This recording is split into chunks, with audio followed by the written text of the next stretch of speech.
Thank you very much, and thank you very much for inviting me too. And I hope in my talk that I will echo some of the themes that Marek and Glenn have already talked about. So I wanted to talk about this idea of a mutualistic city, a city which actively tries to nurture the biosphere around it. And I'm talking not as a specialist of city design or as an urban planner. I'm talking as a paleontologist, somebody who roams across the vastness of time and tries to look at some of the patterns of how ecosystems have survived over millions and billions of years. And I want to think about cities in this context. Could I have the next slide, please, Jakob? So a little bit about navigation in this talk. The first thing I want to mention is cities and their broader relationship to the Earth system. Then I'm going to examine how the pattern of unsustainability has developed, and I'm going to use one individual city, the city of Leicester, where I live and work, to demonstrate that. And then I'm going to ask the question, how must cities evolve to survive? And hopefully they'll move from the Anthropocene to talking about themes of the Symbiocene. Could I have the next slide, please? So it's clear that cities are a new development in the biosphere. They're structures made by humans.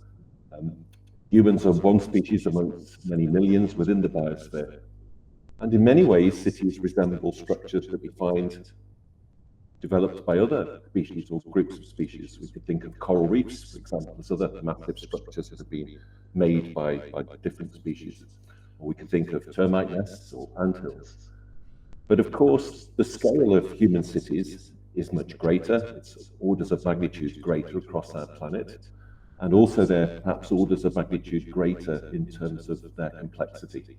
Now, I want to look at those cities to think about how they might be sustainable, and I'm very conscious of using that word based on what Glenn has just said about the use of that word more broadly, but to see how they might be sustainable relative to the way in which the biosphere has sustained itself over billions of years. Could I have the next slide, please? Well, it's clear that the biosphere has been incredibly good at surviving on planet Earth. It's been here for something of the order of 4,000 million years. It's very good at sustaining itself by building those mutually beneficial relationships between species, and it's been able to overcome major perturbations to it. Mass extinction events that have occurred in the past. The biosphere has always bounced back and built back its complexity and built back its diversity. So it's a good model for us to think about when we're thinking about how the structures that humans develop might be sustainable in the long time frame. Could I have the next slide, please? The biosphere is, of course, mostly predicated on the energy of the sun, and it's extremely good at engineering interrelationships between organisms that foster biodiversity. Next slide, please.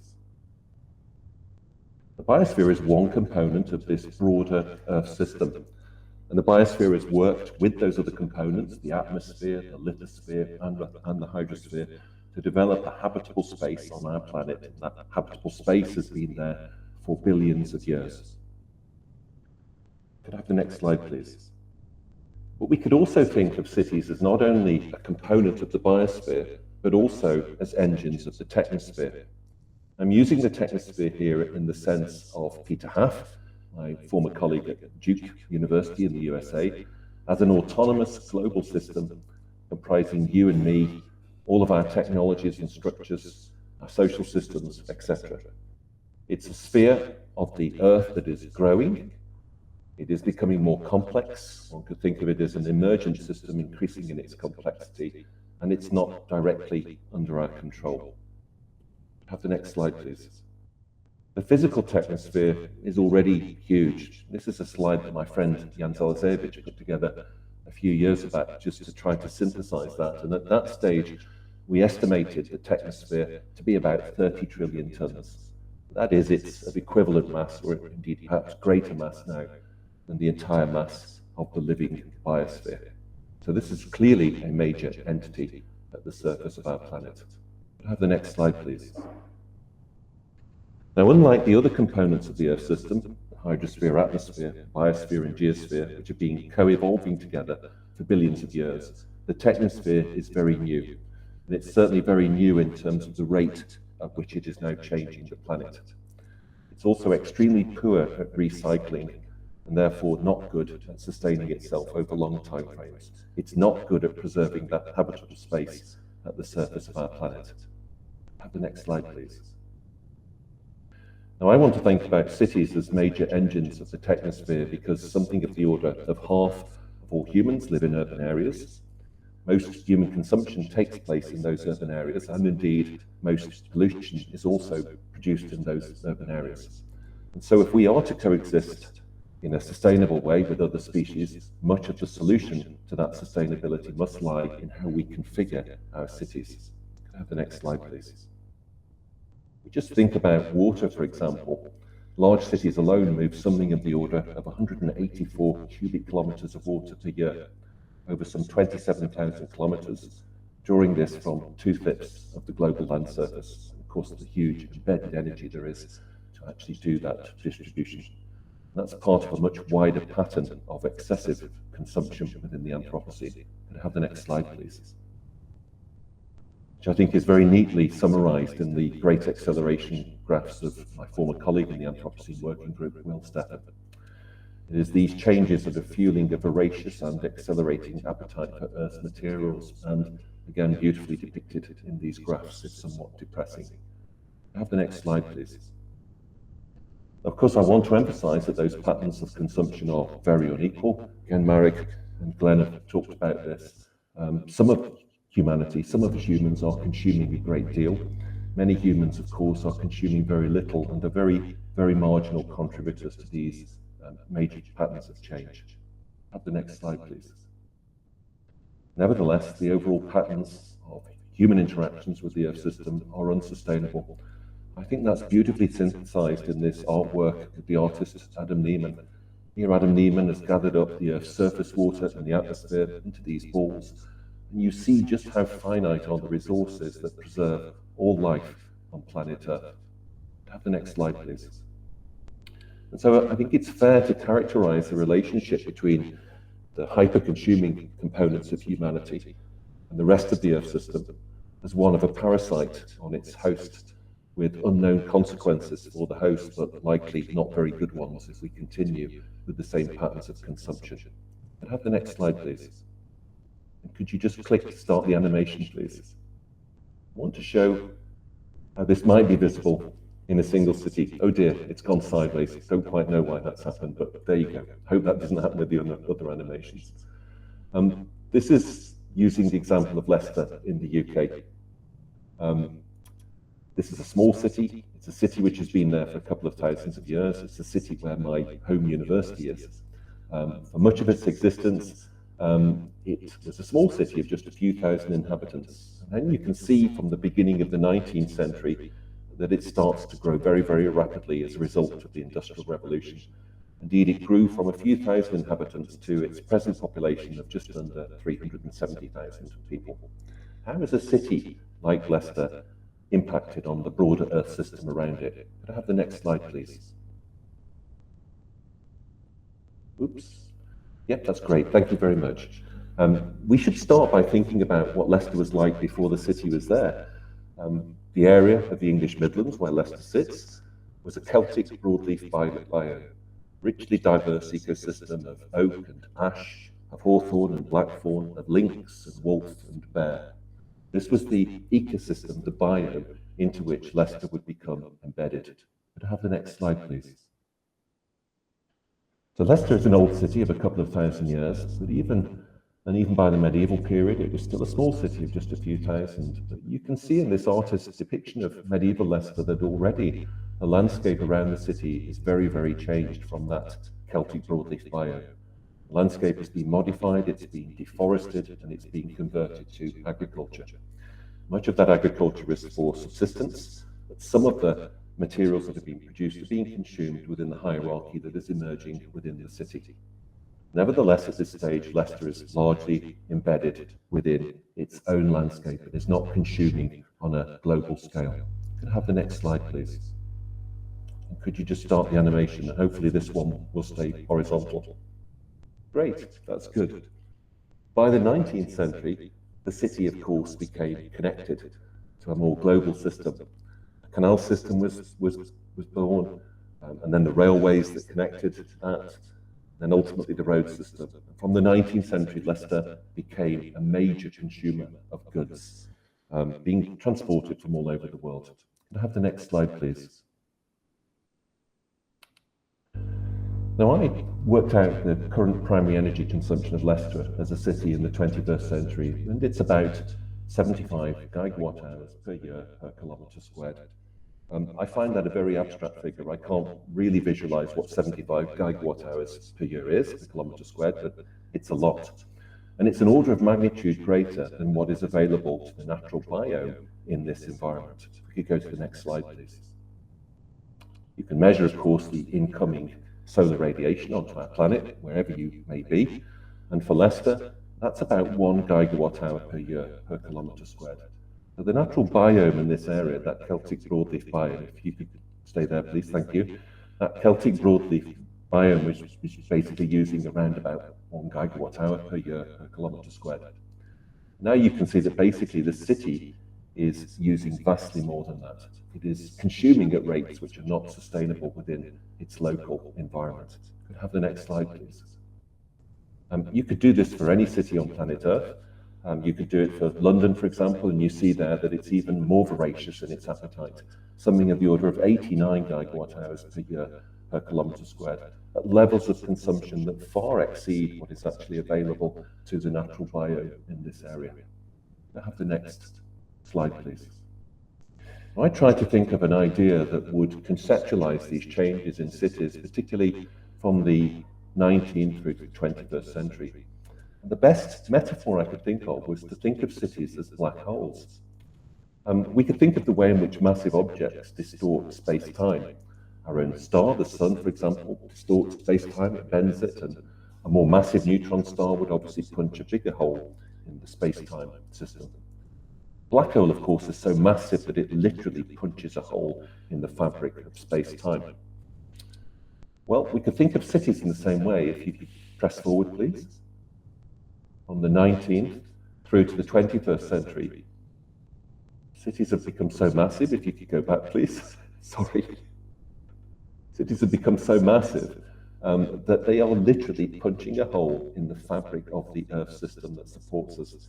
That system which has made planet Earth habitable for billions of years is now having its fabric severely damaged by these massive consuming objects within it. You could go forward, please. Now, in a city like Leicester, we can capture this change. We can actually capture its historical change within the river sediments. We can use those sediments to show what the geological signature of this change actually looks like. If I could have the next slide, please.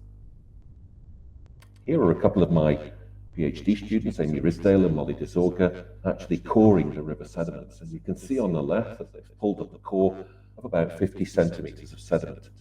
And going from the top to the bottom, that 50 centimetres of sediment is taking us through geological time. We're going to be able to travel through time. So could I have the next slide, please? The river is already very changed in Leicester. It's called the River Soar.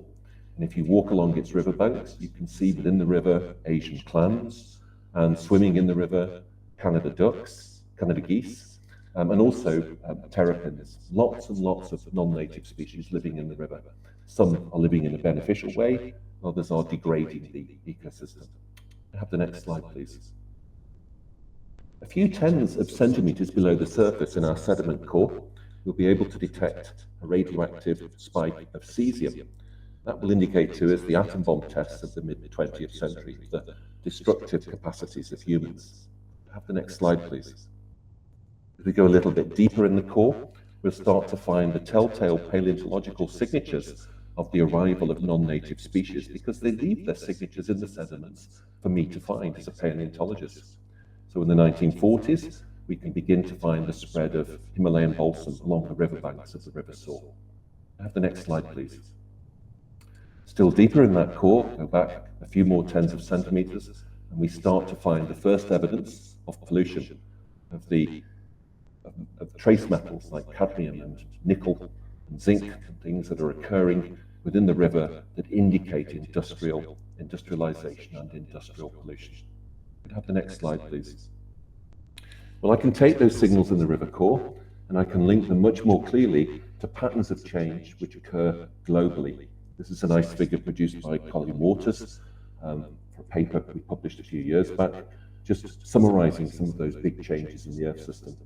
You can see the atmospheric pollution from radiogenic isotopes from those atom bomb blasts, or at the bottom, the global black carbon from the burning of industrial processes using fossil fuels, and things like the massive increase in concrete and plastics at the surface of our planet. All of these signals, of course, indicative of the Anthropocene. Could I have the next slide, please? So what I've tried to identify here, of course, are the underlying drivers and signatures of the Anthropocene that are visible both at the global level, but also visible in my local river, and indeed are visible wherever you try to examine this sequence across planet Earth. Have the next slide, please. Now, those patterns that we've just explored, the patterns of the Anthropocene, are clearly unsustainable. We clearly cannot continue to consume in this way, and we cannot continue to design cities which consume in a manner which literally punches a hole in the Earth system that supports all of us and supports habitability on this planet. So as a paleontologist, I wanted to think again of how cities might need to redesign themselves if they are to foster biodiversity and if they are to avoid causing a mass extinction event. Could I have the next slide, please? We know that many people already think about this. They think about the idea of smart cities, which use their energy very effectively. And many people talk about sustainable cities, which manage growth. But all of these are still embedded within a one-size-fits-all type of approach to city design.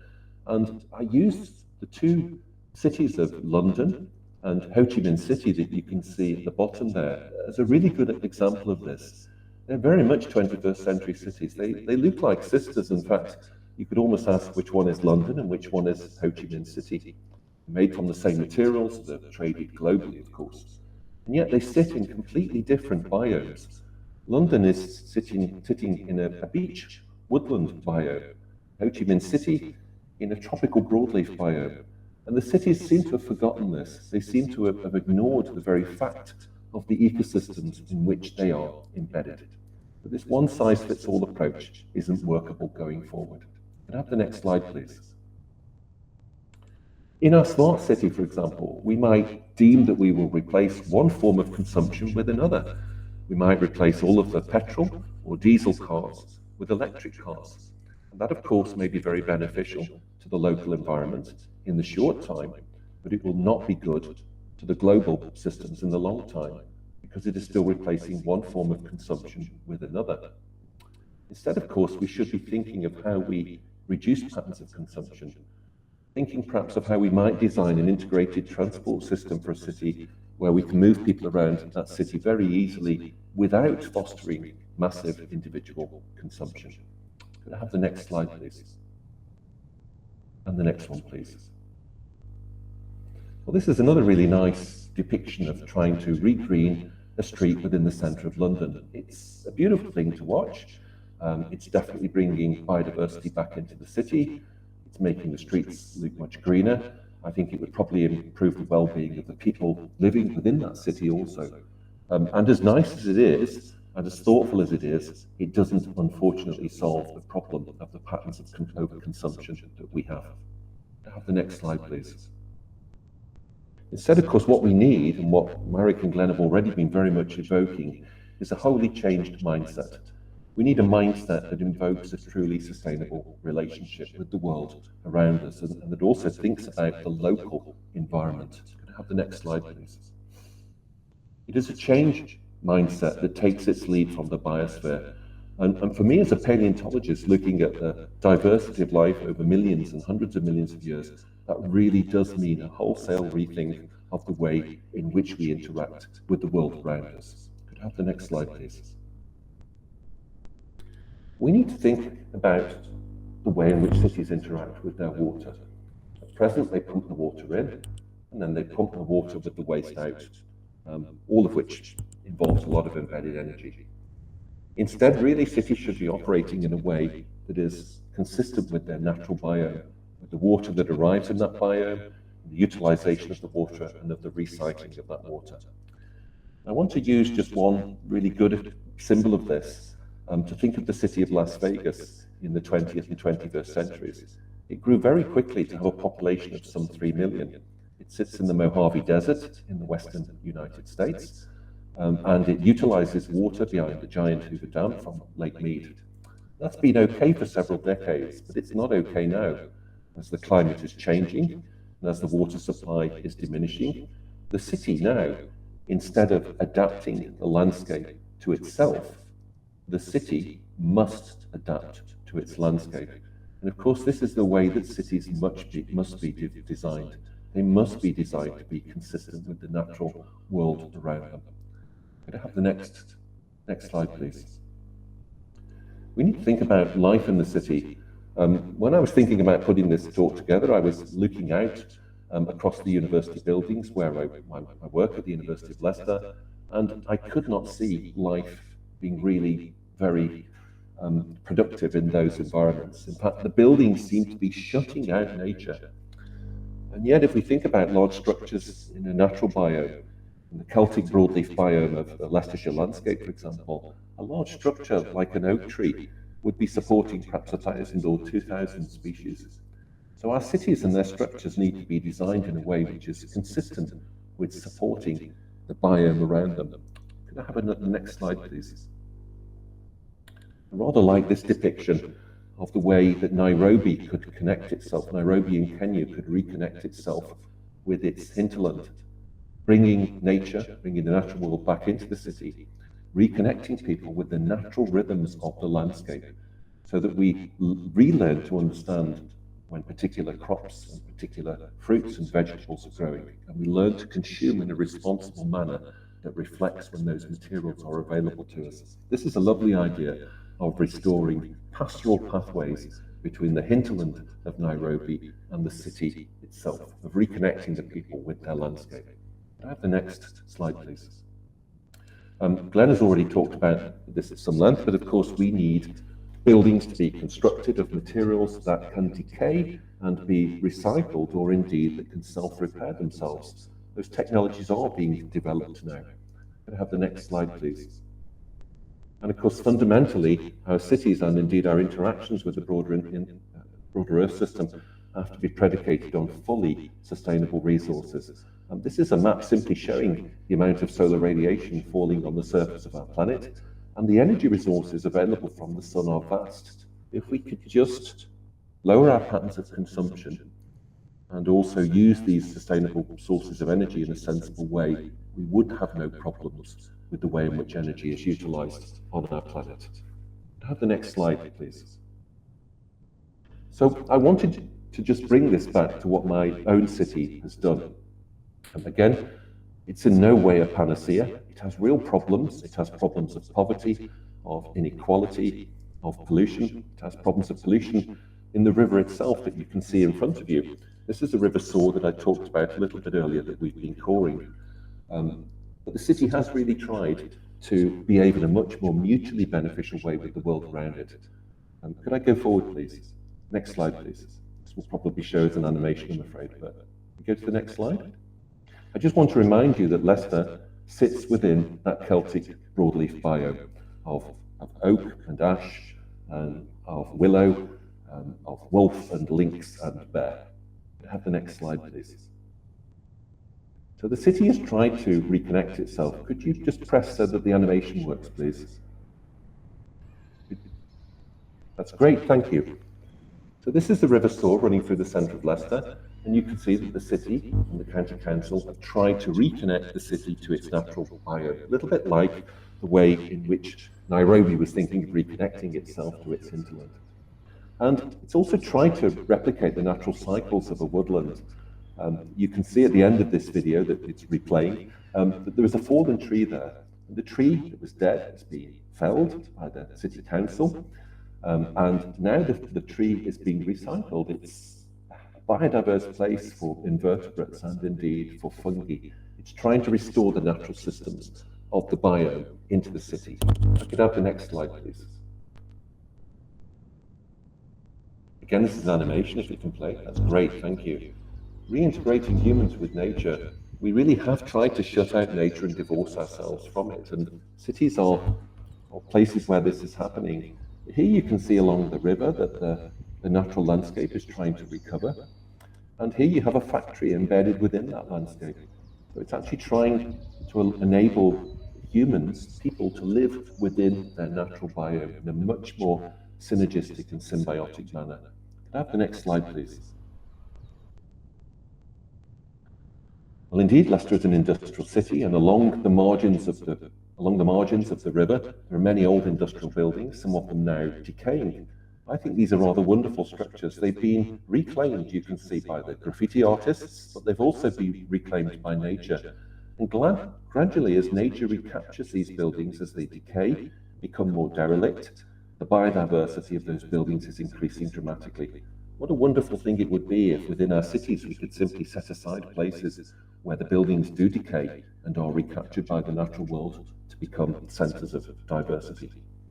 Have the next slide, please. Of course, no city can be mutualistic or symbiotic unless its people reacted and behave in a mutualistic way.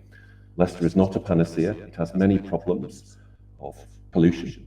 But you can see here many different groups of people coming together to behave mutualistically, to clear the river of its plastics or to clear the river of the invasive floating pennywort from North America. No city can be mutualistic, of course, unless that engenders much greater equality between its inhabitants. Have the next slide, please. So I wanted to finish by asking you, what does your future city look like? Does it look something like this? A rather advanced technological city that might be built across the Arabian Peninsula? Can I have the next slide, please? Such a vision may actually forget that Earth's resources are finite, as we talked about a little bit earlier. Can I have the next slide, please? Or does your future city look much more like this?